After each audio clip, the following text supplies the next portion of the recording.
Paz del Señor, hermanos, Dios les bendiga. Estoy más que contento de tener este tiempo para compartir la palabra con ustedes y quisiera hablar sobre Moisés y la zarza, o Moisés la zarza. Y quiero tomar el libro de Deuteronomio, el capítulo 33. Ahí nosotros tenemos las bendiciones que Moisés da a todas las tribus antes de su partida, y hay una bendición especial que da sobre la tribu de José, que se repartió en dos tribus, Efraín y Manasés. Hay una bendición material que tiene que ver con la tierra, y en esa bendición Moisés le transmite que esa tierra va a ser riquísima, llena de ríos, llena de vegetación. Esa tierra que van a conquistar va a ser una bendición. Pero también hay una bendición que le transmite que es exclusivamente material y que fluye de arriba del cielo. El capítulo 33 y el versículo 16 dice: y con las mejores dádivas de la tierra y su plenitud, y la gracia del que habitó en la zarza venga sobre la cabeza de José y sobre la frente de aquel que es príncipe entre sus hermanos. Les dije que había una bendición material y una bendición espiritual. Esta bendición espiritual tiene que ver con la gracia del Señor. Esa gracia que dice allí que habitó en la zarza. Efraín y Manasés recibieron esa bendición física, material de la tierra, y fueron riquísimos en todo lo que tiene que ver con la zona donde ellos estaban. Y Efraín llegó a ser una tribu cabeza de las 10 tribus, pero perdió la bendición espiritual. Hermano, ¿de qué vale tener bendiciones materiales si perdemos las bendiciones espirituales? Nosotros los que predicamos la palabra le damos tanta importancia a la gracia, porque esto tiene que ver con la gracia que habitó en la zarza. Y usted sabe que para entender un poquito más el texto y ver lo que esto significa, tendríamos que ir a Éxodo capítulo 3, pero no nos da el tiempo. Sabemos que allí Moisés tuvo una visión. La visión que tuvo es que el ángel de Jehová se le apareció en medio de la zarza, y esta zarza ardía y no se consumía. Usted sabe que la zarza representa a Moisés, así que esta revelación que tiene allí es Moisés. Moisés es esa zarza. Dios no se reveló a través de los cedros, ni a través de los árboles frutales. Los cedros simbolizan en la iglesia a aquellos hermanos con capacidad material que bendicen, que ofrendan, y que a través de su trabajo y a través de su esfuerzo material, hermanos, hacen que la iglesia vaya adelante en sus necesidades materiales. Los árboles frutales representan a aquellos hermanos con capacidad de dones dentro de la iglesia. Esos dones y talentos que enriquecen maravillosamente. Ahora, la zarza representan a aquellas personas que Dios elige exclusivamente para guiar su obra. Ahora mire, usted sabe que Dios trabajó en Moisés para llegar a ser una zarza. Hay 3 periodos en la vida de Moisés. El primer periodo de la vida de Moisés son 40 años desde su nacimiento, que todos los conocemos, en la vida de Moisés para llegar a ser alguien. 40 años en el desierto para llegar a ser nadie. Y 40 años, hermanos, que Dios usó a este hombre para sacar al pueblo de Israel de Egipto, solamente bajo la voluntad y el propósito del Señor. A Moisés le cabe bien el versículo de 1 Corintios capítulo 1, versículo 23. Lo necio del mundo, lo débil del mundo, lo vil del mundo, lo menospreciado del mundo, lo que no es, eso Dios escogió para avergonzar a lo que es, para que nadie se jacte en su presencia. Ahora mire, la herramienta de Dios para tratar de que Moisés llegue a ese punto es el desierto. El desierto no es el lugar donde todos o alguien quiere ir. Al contrario, no vamos al desierto a menos que alguien nos lleve. El Señor Jesús fue al desierto, pero no fue por propia cuenta. Dice que el Espíritu Santo lo llevó, lo impulsó al desierto para ser probado. El desierto es un lugar de prueba. El desierto es un lugar de preparación. Hoy nosotros estamos viviendo en un desierto, hermano. Hoy estamos viviendo en un tiempo donde tenemos que aprender y dejar que Dios trabaje en nuestras vidas. Las circunstancias que vivimos, Dios lo va a usar para alguno. Tal vez vos que me estás escuchando y que te estás preguntando ¿por qué? ¿Por qué será que no tenemos reuniones en la iglesia? ¿Por qué no hacemos esto? ¿Por qué no hacemos aquello? Posiblemente Dios está trabajando, y no lo dudo que está trabajando, hermanos, para que esta situación que estamos viendo sea de beneficio para el trato que Dios y el propósito que Dios tiene para nuestras vidas. Israel, antes de llegar a la tierra prometida, tuvo que pasar por el desierto. Y Moisés, primeramente, hermano, antes de llegar al monte de Dios y tener esa revelación que tuvo que llevar al desierto.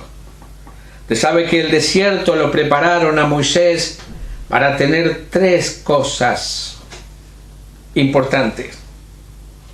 Y son cosas que tienen que ver no con cosas materiales. Hoy nosotros tenemos esta tecnología, usted me puede escuchar a través de esta tecnología. Hoy se puede viajar a cualquier lado.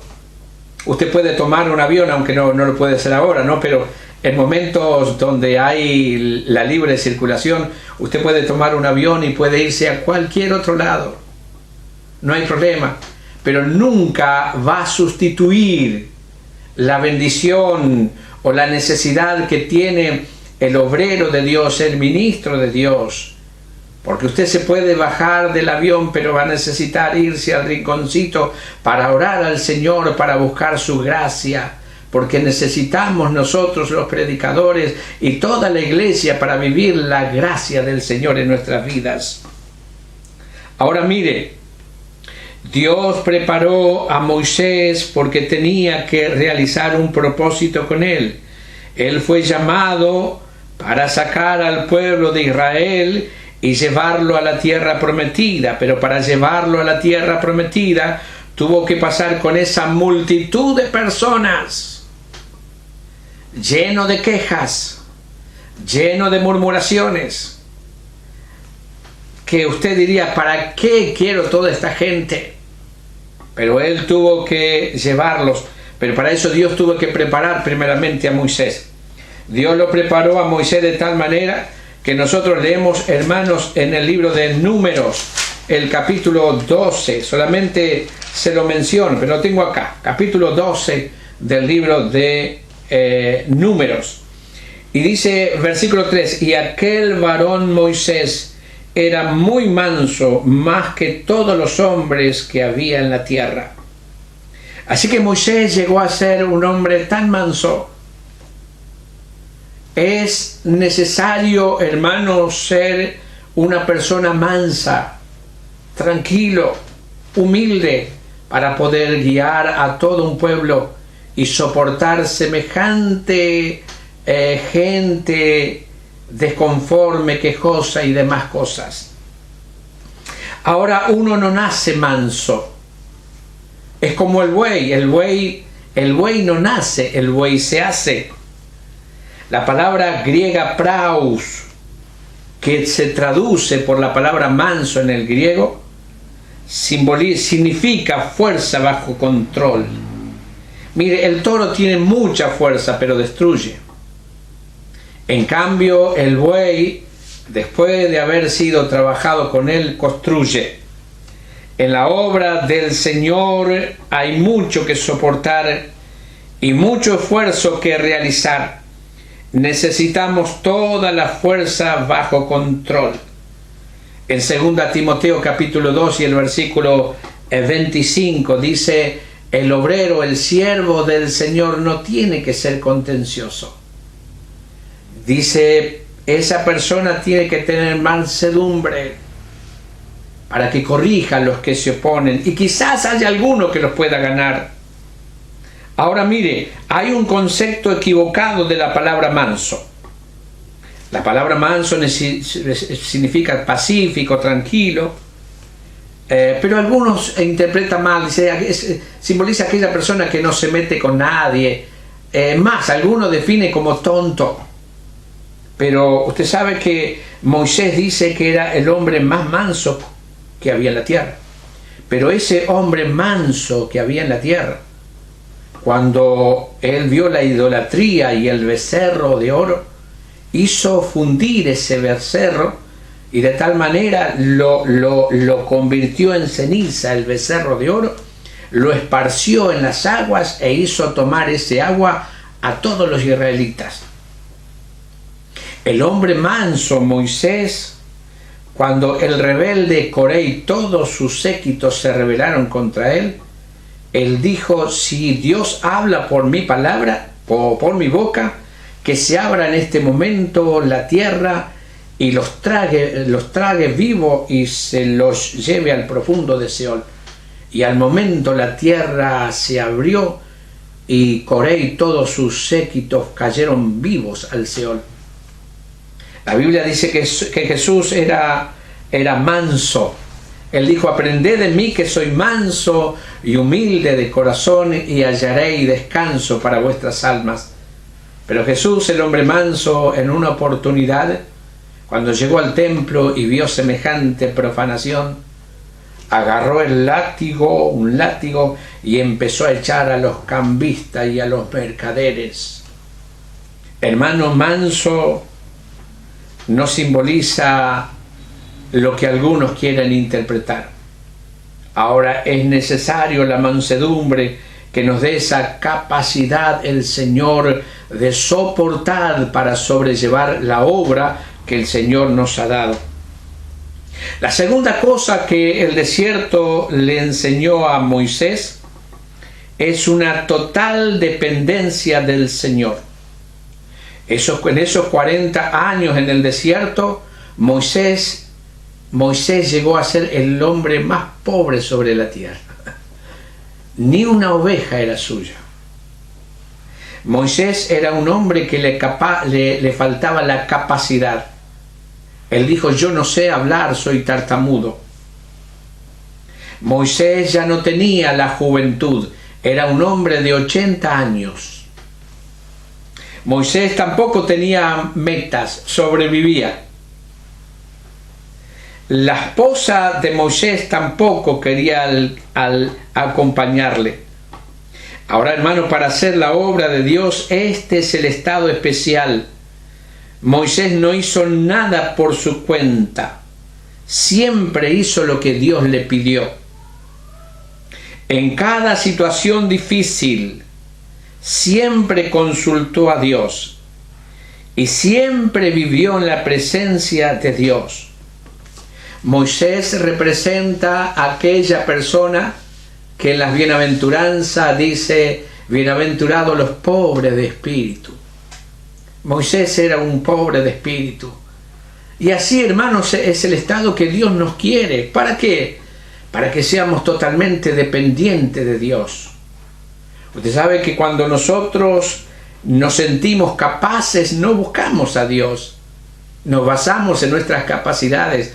Pero cuando nos sentimos insuficientes, cuando nos sentimos falta de gracia, mire, yo antes de venir acá y de estar con ustedes he orado al Señor y le dije: Señor, yo quiero tu gracia, necesito tu gracia, alcánzame tu gracia para transmitir tu palabra, para hacer el ministerio ahora en este tiempo que nosotros estamos viviendo. Señor, danos esa palabra necesaria para consolar, para ayudar, para advertir. Hermanos, Dios, a pesar de la cuarentena y a pesar de todo esto, Él sigue siendo el mismo. Él no ha cambiado, su palabra no ha cambiado. Nosotros no tenemos que cambiar. Moisés era tan dependiente de Dios que Dios, hermanos, con el único que hablaba cara a cara era con Moisés. Dios defendió a Moisés. Aarón y María criticaron a Moisés, cuestionaron a Moisés, hablaron mal de Moisés. ¿Quién es Moisés? ¿Acaso Dios nos habla a través de nosotros también? Y lo oyó Jehová y se enojó y los llamó a los tres al tabernáculo y le dijo: cuando yo hable con alguien, voy a hablarlo a través de profecía, pero con Moisés yo voy a hablar cara a cara con él. Era tanto, hermano, la relación de dependencia que tenía Moisés, que continuamente él tenía que estar en el tabernáculo. Y hermanos, cuando más es la responsabilidad que nosotros tenemos en la obra del Señor, es cuando más nosotros tenemos que buscar de Él. Es cuando más relación tenemos que tener con Él. Que no nos asusten las cosas que están pasando. Hermanos, si estamos preocupados por el templo, quédese tranquilo por el templo.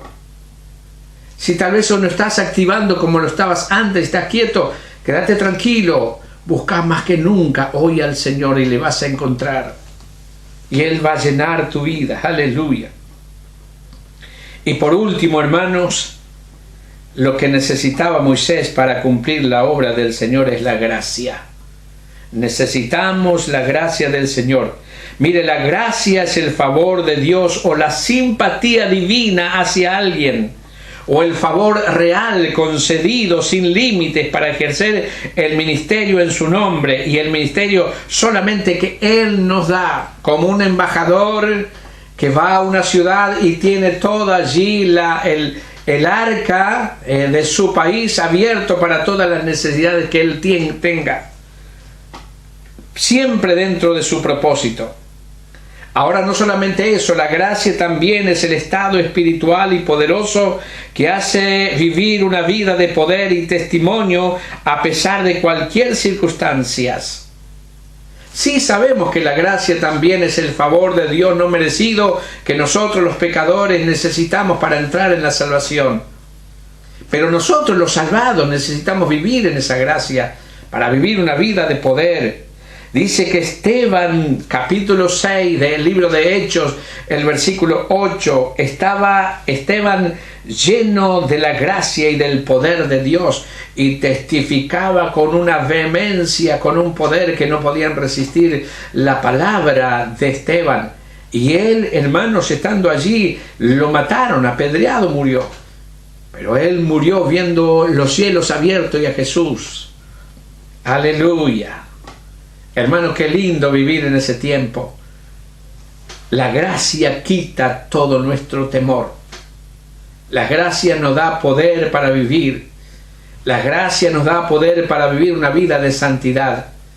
La gracia nos da, hermano, la autoridad que nosotros necesitamos continuamente para representar a Dios. Cuando el apóstol Pablo estaba con ese problema de afección y ese aguijón, y clamó 3 veces al Señor, y el cielo le dijo: bástate mi gracia, porque mi poder se perfecciona en la debilidad. Aleluya, gloria al nombre del Señor. Hermanos, la zarza somos nosotros, y el fuego es la gracia de Dios en nosotros.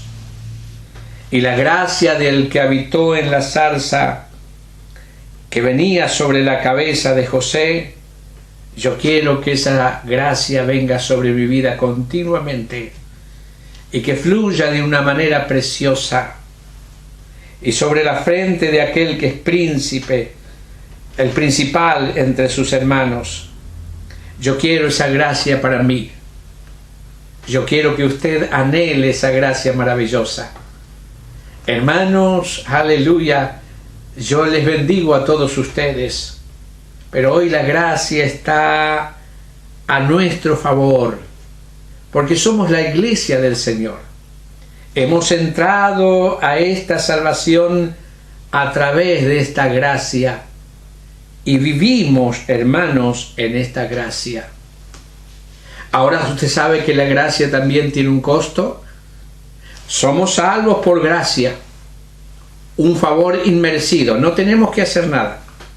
Pero ahora al caminar cada día, para que haya gracia en nuestras vidas, necesitamos, hermanos, que Dios trabaje en nuestras vidas. No sé cómo lo va a hacer con usted. No es lo mismo el trabajo con usted de Dios que el que hizo conmigo o el que hizo con Moisés. Con Moisés tardó 40 años. Posiblemente con nosotros no tarde 40 años. El apóstol Pablo estuvo 3 años solamente en el desierto de Arabia.